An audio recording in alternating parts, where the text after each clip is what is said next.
210104030172. Video ini saya buat untuk memenuhi tugas tes manajemen dakwah.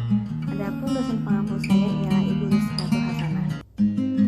Adapun yang akan saya bahas pada kali ini yaitu budaya organisasi dalam manajemen dakwah, pengorganisasian lembaga dan kegiatan dakwah, tingkatan dalam manajemen, kewenangan dan tanggung jawab, memimpin dan menggerakkan kegiatan organisasi dakwah, motivasi dan pengaruh pimpinan. Budaya organisasi dalam manajemen dakwah. Manfaat perencanaan dakwah. Perencanaan merupakan sebuah proses yang menentukan cara mengimplementasikan sebuah strategi atau melaksanakan sebuah proyek dengan cara yang efektif. Proses perencanaan dakwah itu merupakan tindakan sistematis yang dapat membantu mengidentifikasi cara-cara yang lebih baik untuk mencapai sebuah sasaran dakwah.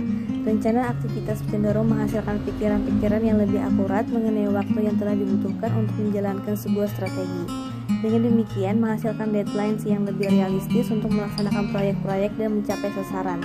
Secara umum, perencanaan membantu untuk menghindari penundaan-penundaan yang disebabkan oleh kegagalan melaksanakan suatu tindakan, dan untuk kembali mengambil langkah tindakan sedini mungkin atas kegagalan. Di samping itu, perencanaan juga dapat membantu dalam mengestimasi biaya-biaya dari strategi yang diajukan. Dengan demikian, memberikan kesempatan kepada seorang manajer untuk mengevaluasi apa-apa yang harus dilakukan.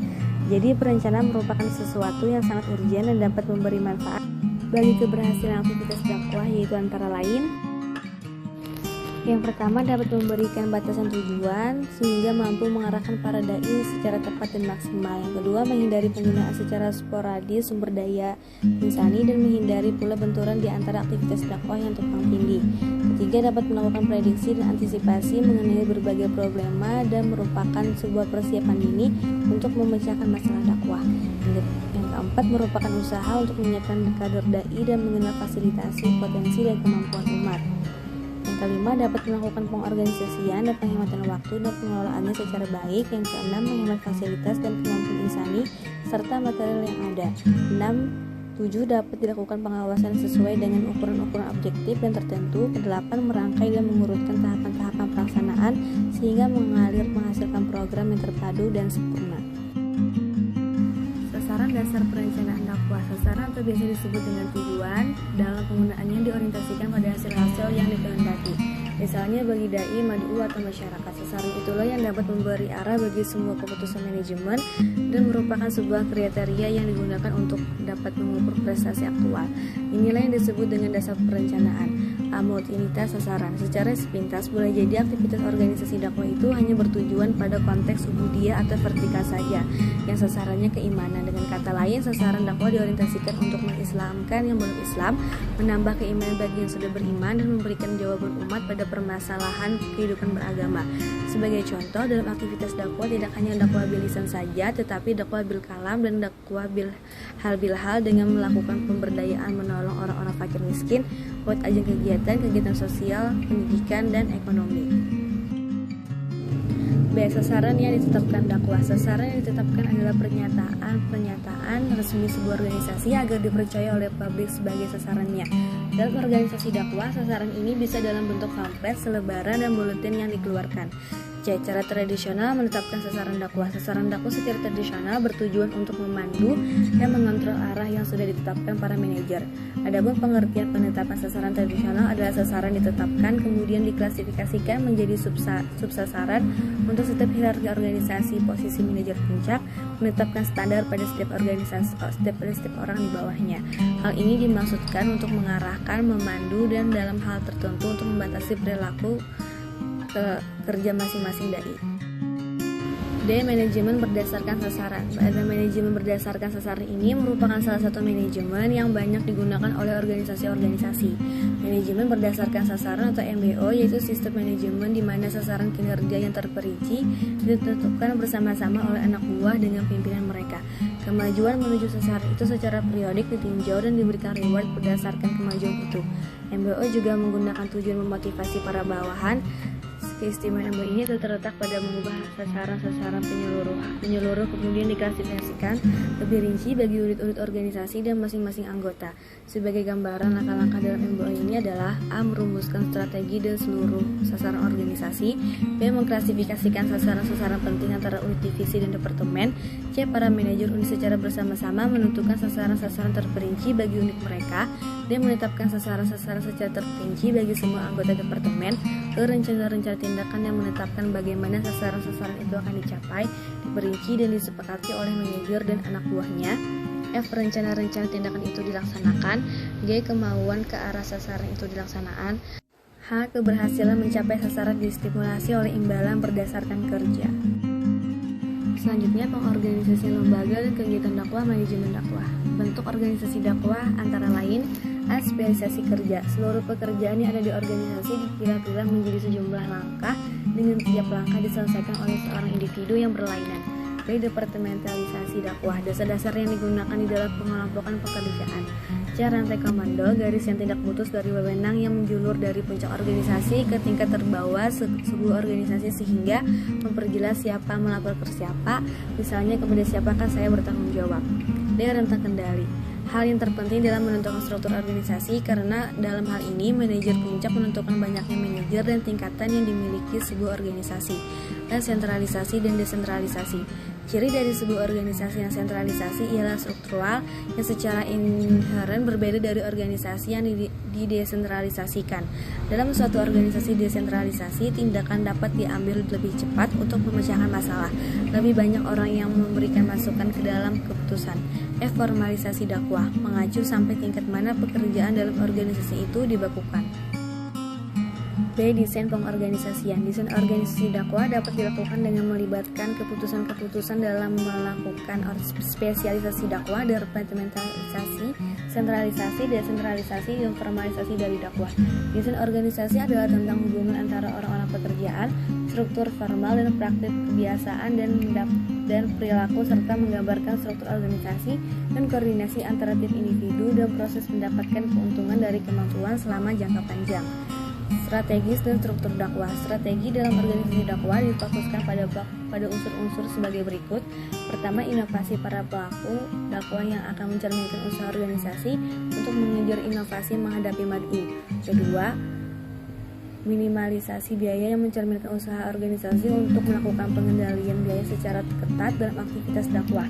Sedangkan struktur organisasi dakwah berkenaan dengan kerangka formal organisasi dan dikoordinasikan. Struktur organisasi dakwah ini menjadi sarana untuk membantu pimpinan organisasi dakwah dalam mencapai sasaran. Dengan demikian, pengorganisasian dakwah dapat dilakukan dengan cara mengelompokkan unsur-unsur dakwah, baik pelaku dakwah maupun penerima dakwah. Dengan pengelompokan ini, maka memudahkan dalam pelaksanaan program dakwah. D. Komunikasi dan desain organisasi. Komunikasi merupakan proses dari hubungan antar individu atau organisasi dalam menyampaikan informasi dengan menggunakan lembaga-lembaga dan sudah saling dimengerti dan saling disetujui, sehingga di dalamnya terkandung maksud bahwa hasil komunikasi adalah dihasilkannya pertukaran maksud dan adanya perolehan tanggapan yang tepat. Banyak manajer praktisi yang menjadi kecewa dengan cara bagaimana organisasi mereka didesain. Sampai beberapa tahun lalu manajer dirasa kurang berani dalam memodifikasi struktur organisasi klasik, bahkan sebagai manajer menolak adanya tantangan eksperimen dan inovasi yang ditawarkan.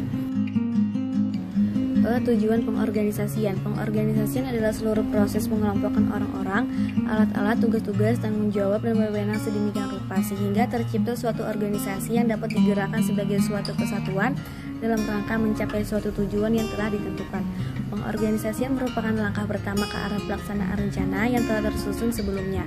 Dengan demikian, adalah suatu hal yang logis pula apabila pengorganisasian dalam sebuah kegiatan akan menghasilkan sebuah organisasi yang dapat digerakkan sebagai suatu kesatuan yang kuat.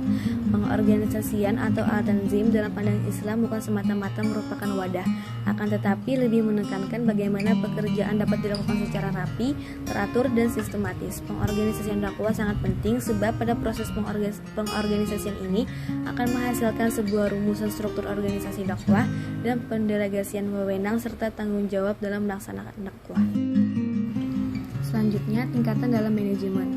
Manajemen puncak adalah tingkatan manajemen yang paling tertinggi pada suatu organisasi perusahaan serta memiliki tanggung jawab langsung kepada pemilik perusahaan.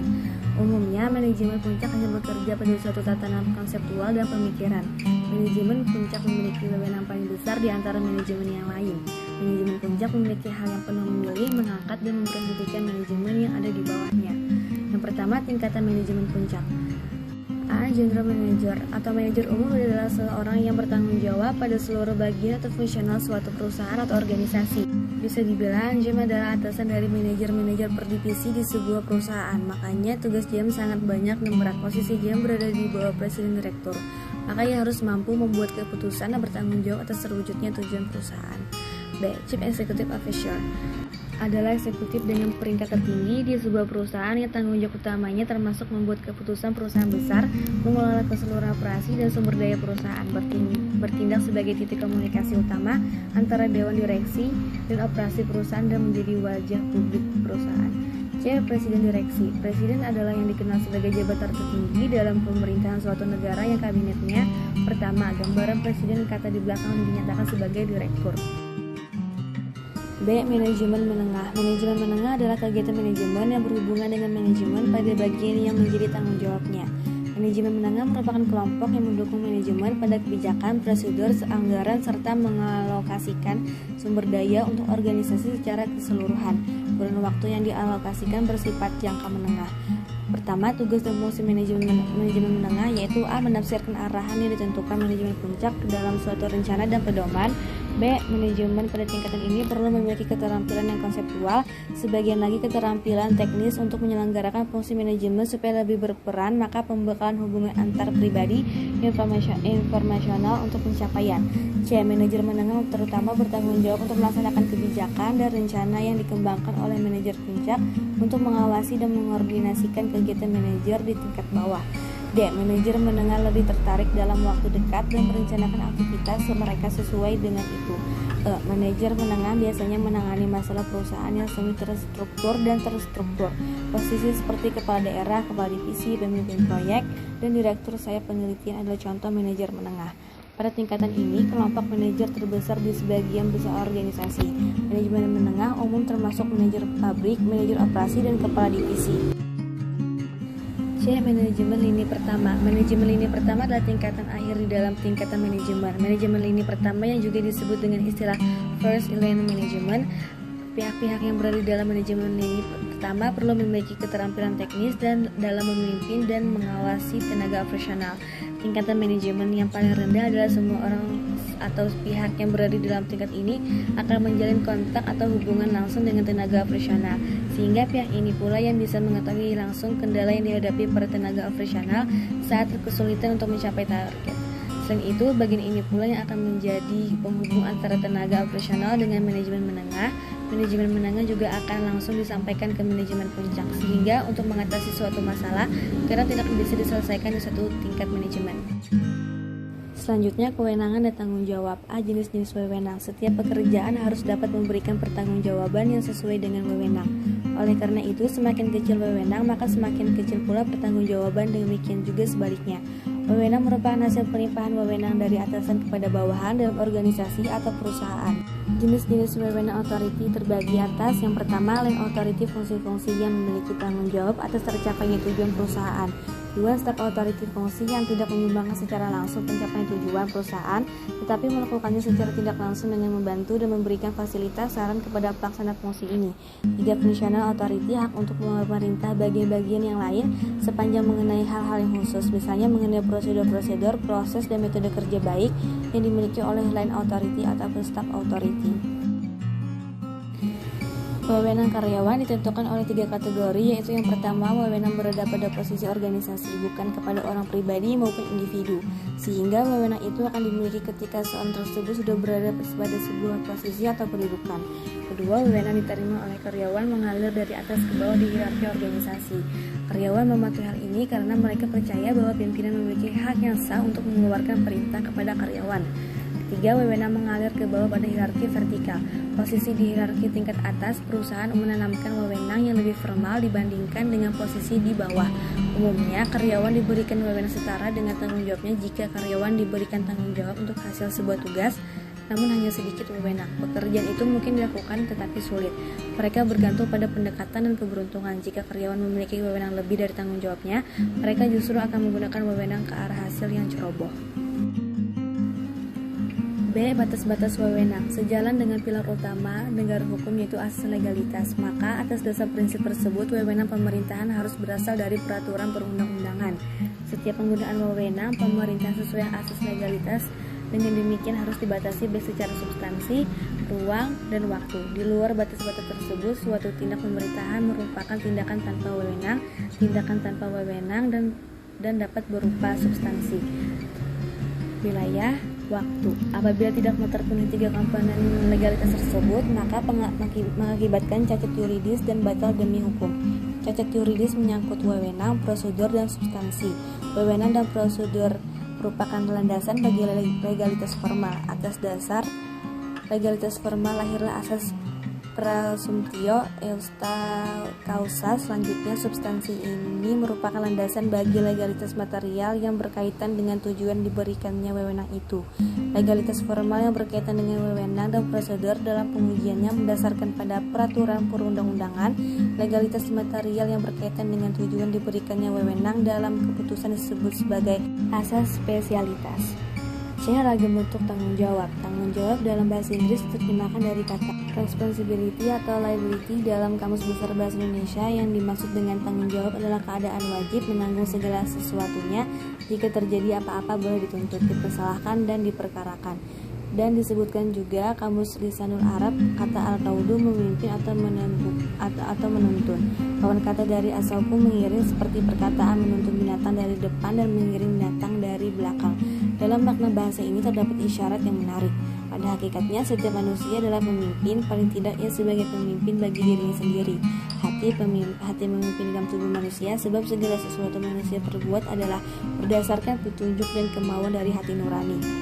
Pengertian pemimpin secara umum adalah orang yang mampu membimbing, mengontrol, dan mempengaruhi pikiran, perasaan, dan tingkah laku seseorang. Tanggung jawab juga berkaitan dengan kewajiban. Kewajiban adalah sesuatu yang dibebankan terhadap seseorang. Kewajiban merupakan bandingan terhadap hak dan dapat juga tidak mengacu kepada hak. Maka tanggung jawab dalam hal ini adalah tanggung jawab terhadap kewajibannya. Selanjutnya, memimpin dan menggerakkan kegiatan organisasi dakwah. A. Penggerakan dakwah merupakan inti dari manajemen dakwah. Dalam proses ini, semua aktivitas dakwah dilaksanakan secara perlahan. Adapun pengertian penggerakan adalah seluruh proses pemberian motivasi kerja kepada para bawahan sedemikian rupa, sehingga mereka mampu bekerja dengan ikhlas demi tercapainya tujuan organisasi yang efisien dan ekonomis. Fungsi penggerakan dakwah dapat berjalan dengan optimal apabila menggunakan teknik-teknik berikut. Yang pertama, memberikan penjelasan secara komprehensif kepada seluruh elemen dakwah yang ada dalam organisasi dakwah. 2. Usahakan agar setiap pelaku dakwah menyadari, memahami, dan menerima baik tujuan yang telah diterapkan. 3. Setiap pelaku dakwah mengerti struktur organisasi yang dibentuk. 4. Memperlakukan secara baik bawahan dan memberikan penghargaan yang diiringi dengan bimbingan dan petunjuk untuk semua anggotanya. B. Pemberian motivasi. Motivasi berasal dari kata motif. Motif berasal dari kata motion yang berarti gerakan. Menurut Fromm, motivasi mengacu pada suatu proses memengaruhi pilihan-pilihan individu terhadap bentuk-bentuk kegiatan yang dikehendaki. Istilah motivasi ini mencakup sejumlah konsep seperti dorongan, kebutuhan, rangsangan, ganjaran, dan sebagainya. Jadi dapat dijelaskan bahwa motif merupakan suatu dorongan yang timbul dalam diri seseorang yang menyebabkan orang tersebut mau bertindak untuk melakukan sesuatu. Sedangkan motivasi adalah pendorong kepada suatu usaha yang disadari untuk memengaruhi tingkah laku seseorang agar ia tergerak untuk melakukan sesuatu sehingga mencapai hasil atau tujuan tertentu. Motivasi mengandung 3 komponen pokok, yaitu menggerakkan, mengarahkan, dan menopang tingkah laku manusia. Jadi motivasi merupakan dinamisator bagi para elemen dakwah yang secara ikhlas dapat merasakan bahwa pekerjaan itu adalah kewajiban yang harus dilaksanakan. Dengan kata lain, motivasi adalah memberikan semangat atau dorongan kepada para pekerja untuk mencapai tujuannya. Ada beberapa faktor yang mempengaruhi motivasi, yaitu pertama, adanya proses interaksi kerjasama antara pimpinan dan bawahan dengan atasan dari pimpinan itu sendiri. 2. Terjadinya proses interaksi antara bawahan orang lain yang diperhatikan, diarahkan, dibina, dan dikembangkan. Akan tetapi ada juga dipaksakan agar tindakan dan perilaku bawahan sesuai dengan keinginan yang diharapkan. 3. Adanya perilaku yang dilakukan oleh para anggota berjalan sesuai dengan sistem nilai atau aturan atau ketentuan yang berlaku dalam organisasi yang bersangkutan. 4. Adanya perbedaan perilaku yang ditampilkan oleh para anggota dengan latar belakang dan dorongan yang berbeda-beda. Dalam manajemen dakwah, pemberian motivasi ini dapat berupa A. Mengikut sertakan dalam pengambilan keputusan. 2. Mengambil informasi secara komprehensif. Selanjutnya, melakukan bimbingan. Istilah bimbingan merupakan terjemahan dari kata bahasa Inggris, yaitu Guidance yang berasal dari kata kerja to guide yang berarti menunjukkan, memberi jalan atau menuntun orang lain ke arah tujuan yang lebih bermanfaat bagi hidupnya di masa kini dan akan datang. Dalam bahasa Arab, kata guide bahasa Arabnya adalah yang artinya pengarahan, bimbingan, dan juga bisa berarti menunjukkan atau membimbing. Untuk lebih jelasnya, berikut ini dikemukakan beberapa pendapat para ahli tentang definisi bimbingan secara umum.